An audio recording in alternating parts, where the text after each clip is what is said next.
Hi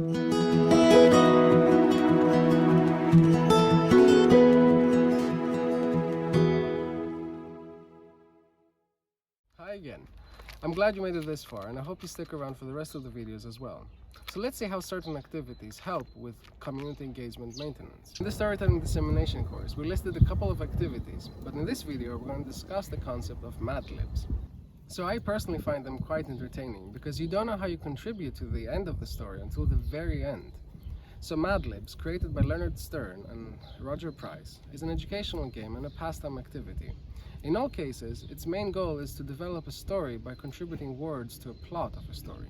So for example, when playing with two people, one person asks the other for a set of words, adjective, nouns or verbs, or even specifies what kind of words they give. For example, a type of fluid, an event, a verb ending in ing. So for example, the text in the paragraph may look something like this. You see there are some adjectives that you need to fill in, some verbs, even a game, or a plural noun. This, of course, is courtesy of madlibs.com.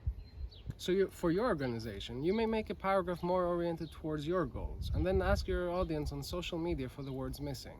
This is a fun way to get people to show their creativity, contribute to your social posting, and keep them hooked to see the end result. I hope you enjoyed this series of videos. Make sure you subscribe and like the Storytelling YouTube channel, and watch the videos from the rest of our wonderful creators.